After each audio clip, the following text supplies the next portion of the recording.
Pak, laksanakan apa yang diperintahkan kepadamu. Satajiduni insyaallahu minas shabirin. Kau akan dapati aku insyaallah termasuk anak yang sabar. Anak sekecil itu dari mana ngerti tentang sabar? Anak sekecil itu sudah bisa menasehati orang tuanya. Bapak Ibu sekalian, kalau bapaknya sabar, ibunya sabar, punya anak karakternya sabar, itu tidak sulit. Kenapa? Karena ada yang dicontoh, ada uswatun hasanah. Yang sulit itu adalah ketika ayahnya emosional, ibunya ngambekan, kepingin punya anak sabar. Itu sulit. Kenapa? Tidak ada contohnya. Kalau ayahnya jujur, ibunya jujur, kepingin punya anak jujur, gampang. Kenapa? Karena ada contohnya. Tapi kalau bapaknya itu sering tidak jujur, ibunya suka ngentit, kepingin anak jujur, itu sulit. Mergo gak ono sing dicontoh. Bukan mustahil, sulit. Karena cara mendidik anak yang terbaik bukan hanya dengan ceramah, bukan hanya dengan cerita, tapi yang logis itu contoh. Nah, seorang Ismail bicara tentang sabar, bagaimana dia bisa menguatkan orang tuanya agar bisa sabar? Tidak sulit. Kenapa? Karena sejarah bapaknya itu sejarah kesabaran, sejarah ibunya itu sejarah kesabaran, sehingga punya anak sabar itu mudah. Tidak perlu penjelasan panjang-panjang. Nabi Ibrahim kecil sudah diuji oleh Allah, siapa Tuhan? Sempat keliru mengatakan bintang Tuhan, itu bulan Tuhan, matahari itu Tuhan. Keliru semuanya. Diluruskan oleh Allah. Inni wajjahtu wajhiya lillazi fataras samawati wal ardh. Sabar, ketemu jalannya. Agak remaja diuji oleh Allah dengan dia sendiri orang yang beriman kepada Allah, lingkungan termasuk bapaknya sendiri menyembah berhala. Diuji oleh Allah. Remajanya itu ditantang membereskan patung-patung itu. Sampai akhirnya diuji dengan cara dilemparkan ke dalam api. Dilalui semua itu dengan sabar. Bapaknya sabar. Ibunya seperti yang saya katakan tadi. Bagaimana seorang ibu hamil di padang pasir sendirian mau melahirkan ditinggal suaminya. Tapi percaya dengan pertolongan Allah. Nek bapak nengono, ibu nengono, anak iso digambare kira-kira anak ini. Sekarang kita mengeluhkan lapo anak dewek kok repot di kokona masjid, kira-kira apa sebabnya?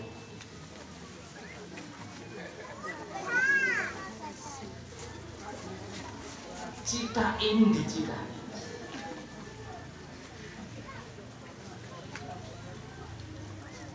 Itu masalah.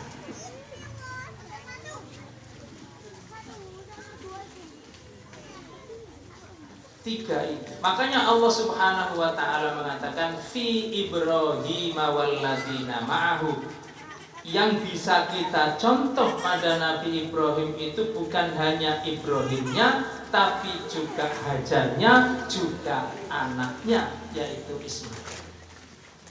Allah Subhanahu wa taala beri Nabi Ibrahim ini keturunan yang baik-baik. Ada juga yang tidak baik, itu pasti. Nabi Ibrahim dengan Sarah punya anak namanya Ishak, Ishak Nabi. Ishak nanti punya anak Yakub, Yakub juga Nabi. Yakub nanti punya anak namanya Yusuf, Yusuf juga Nabi. Dan dari keturunan Ishak ini atau yang disebut dengan Bani Israel ini, Allah Subhanahu wa Ta'ala banyak angkat para nabi dan rasul dari kalangan mereka, termasuk Harun, Musa, Daud, Sulaiman, Isa. Itu semuanya dari kalangan Bani Israel.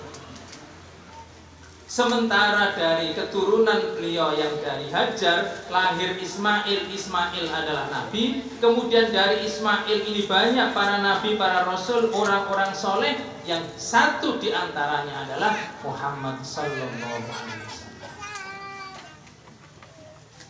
Jadi kalau kita sekarang bicara tentang uswatun hasanah, contoh yang baik, ya kita orang tua inilah contoh yang terbaik buat anak-anak. Dan itu adalah cara pendidikan yang tepat.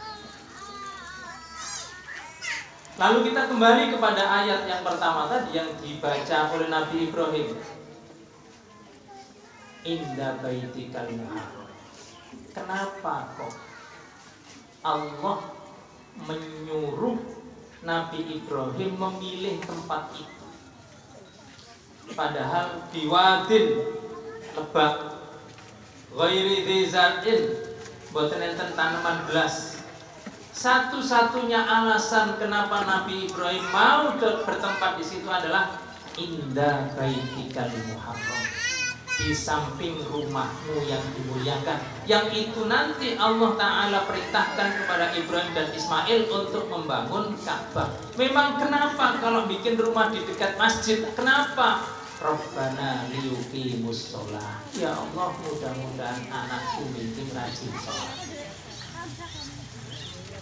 Senajan yo ono omahe parek masjid tapi di luar rumus.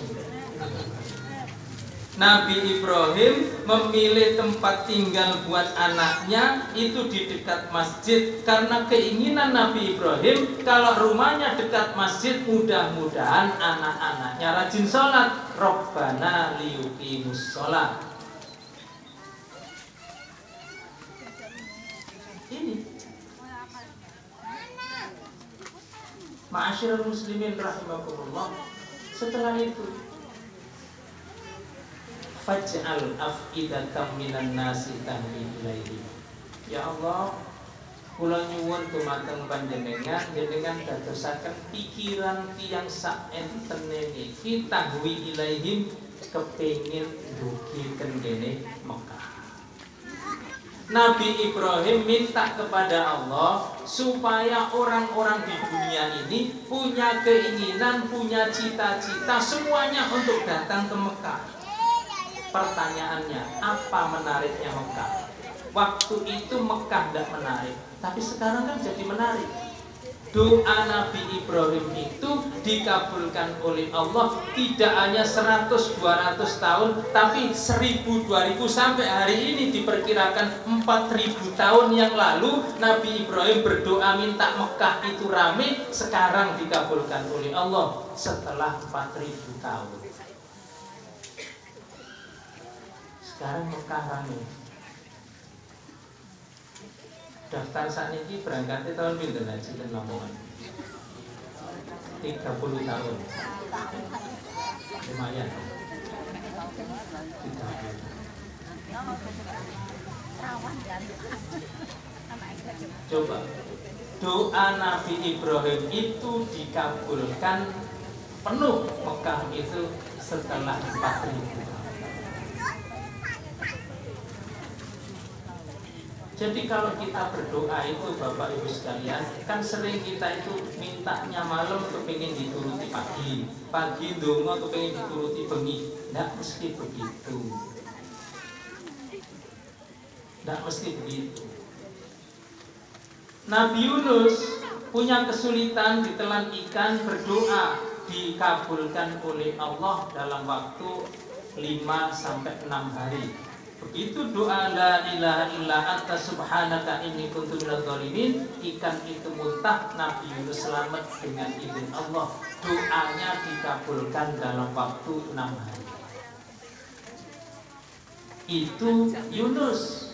Sementara Nabi Zakaria lama berumah tangga juga, belum dikaruniai Allah keturunan. Nabi Zakaria itu sudah tua, sudah renta, istrinya mandul, divonis tidak bisa melahirkan, tapi karena doa terus minta anak, dikabulkan oleh Allah setelah umurnya 80 tahun. Nabi Zakaria itu umur 80 gendong bayi. Jadi ada doa itu yang dikabulkan oleh Allah seketika, ada yang dikabulkan oleh Allah sekian hari, sekian bulan, sekian tahun, ada yang dikabulkan oleh Allah sekian puluh tahun, ada yang dikabulkan oleh Allah tidak di sini, nanti di akhirat dikabulkan oleh Allah. Seperti doanya Nabi Ibrahim tadi. Dan ayat tadi ditutup warzuqhum minas samarat. Ya Allah, beri mereka orang-orang Mekah ini sebagian dari buah-buahan. La'allahum yashkurun, agar mereka bersyukur. Doa itu kadang-kadang minta sesuatu yang tidak mungkin. Tanahnya gersang, padang pasir, tidak ada air, tidak ada apa-apa. Loh kok minta buah-buahan itu terkon?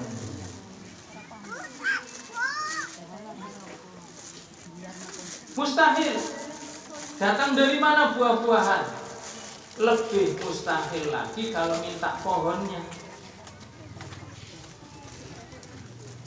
Karena Nabi Ibrahim itu minta buahnya, tidak minta pohonnya, maka buahnya bisa datang dari mana-mana, tidak harus ditanam dan tumbuh di Mekah.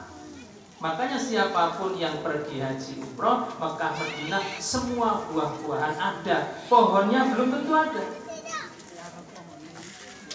Bolet, menyong, kembili, talas ada yang di bawah tanah. Terus nanggure nondi. Kata Nabi Ibrahim minta buahnya, tidak minta pohonnya. Pisang, kalau jeruk banyak, apel, anggur, kurma paling banyak, keres. Di mana gitu? Nabi Ibrahim tidak minta pohonnya, minta buahnya. Maka yang datang itu buahnya. La'allahum yashkurun, agar mereka bersyukur.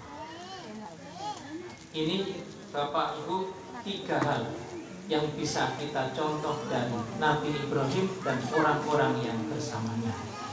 Dari Nabi Ibrahim kita mendapatkan contoh bagaimana tanggung jawab seorang suami, seorang ayah di dalam memberikan tempat tinggal, di dalam memberikan ketenangan dan jaminan pendidikan anaknya, khususnya dimulai dari sholat. Dari seorang Hajar, istri Nabi ini, kita mencontoh bagaimana dia adalah wanita yang sabar, wanita yang sabar, wanita yang tawakalnya tinggi, wanita yang yakinnya kepada Allah tidak ada tandingannya. Dan dari anaknya yaitu Ismail, kita mendapatkan contoh tentang kemandirian, kesabaran, kekuatan, walaupun hanya dididik oleh seorang ibu, tidak selalu didampingi oleh ayah, tapi kualitas ibu di dalam mendidik anak ini luar biasa.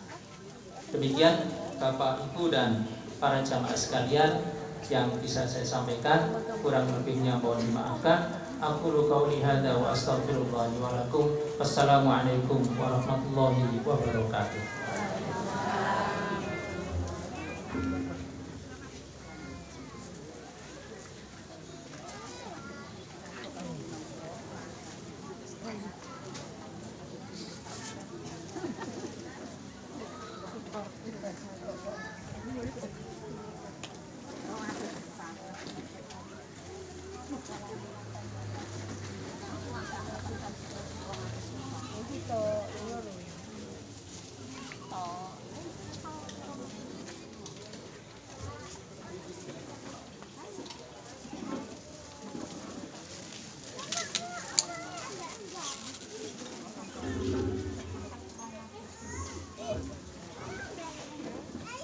Demikian Bapak Ibu, apa yang disampaikan oleh beliau sungguh sangat